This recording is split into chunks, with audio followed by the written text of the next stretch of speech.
اس وقت دنیا کے اندر جو خوف کی لہر موجود ہے کہ شاید موت مجھے نہ آ جائے، حالانکہ موت تو سب کو آنی، لیکن آنی اس وقت ہے جس وقت اللہ کا فیصلہ ہوگا۔ خوف اس قدر انسانوں پہ چھا چکا ہے کہ اس خوف کے اندر اللہ کا خوف اور دنیا کے خوف میں فرق یہ ہے، جتنا اللہ کا خوف دل میں زیادہ ہوتا ہے اتنا انسان اللہ کے قریب ہوتا ہے، اور دنیا کا خوف جتنا زیادہ ہوتا ہے وہ دنیا سے بھاگتا ہے۔ لیکن خوف خوف ہی رہا اور ایک دوسرے کا تماشا ہی دیکھنے پہ دنیا لگی ہے۔ کاش یہ خوف اس بات کا ہوتا کہ اگر اللہ مجھ سے ناراض ہے، اس حالت میں دنیا سے چلا گیا تو کیا بنے گا۔ خوف اس بات کا اگر ہوتا کہ اس آزمائش پہ صبر کرنے پہ اگر میری بخشش ہو جائے تو پھر کیا حرج ہے۔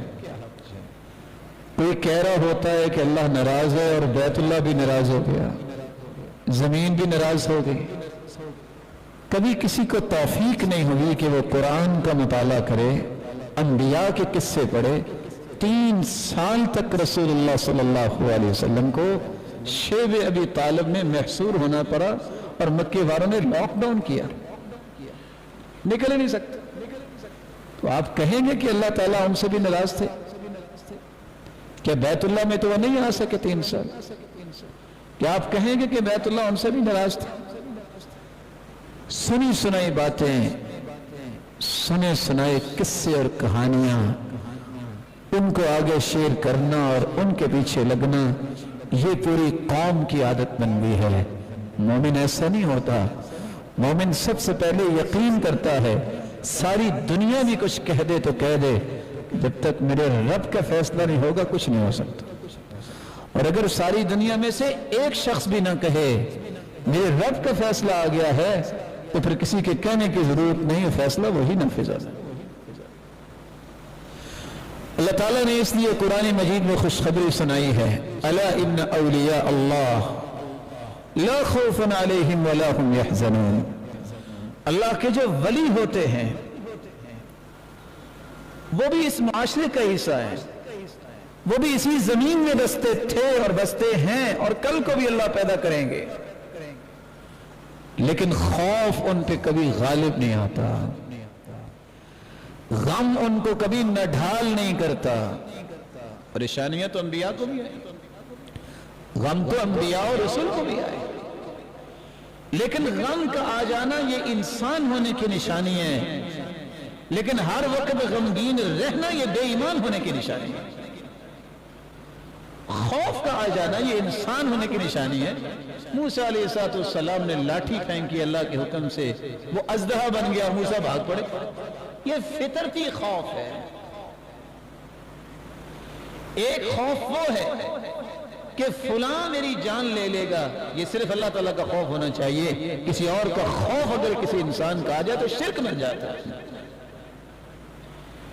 ایک اللہ کے عذاب کا خوف ہے، یہ انسان کے اندر خوف آ جائے تو اس کا سب سے خوبصورت ایمان بن جاتا ہے۔ ایک اللہ تعالیٰ کا خوف ہے، یہ اس کو نصیب ہوتا ہے چوتھی قسم خوف کی کہ میں اللہ سے محبت کرتا ہوں، اس کا خوف کہیں میرا رب مجھ سے ناراض نہ ہو جائے، یہ اللہ کے ولیوں کی نشانی ہے۔ فطرتی خوف، اس کا کوئی گناہ نہیں ہے۔ موسیٰ علیہ السلام بھی خوف زدہ ہو گئے تھے، لیکن مخلوق میں سے اللہ کے علاوہ کسی اور سے اس طرح ڈر جانا کہ یہ میری موت کا سبب بن جائے گا، یہ تو اللہ تعالیٰ سے دوری کی بات ہے۔ الا ان اولیاء اللہ لا خوف علیہم ولا هم یحزنون۔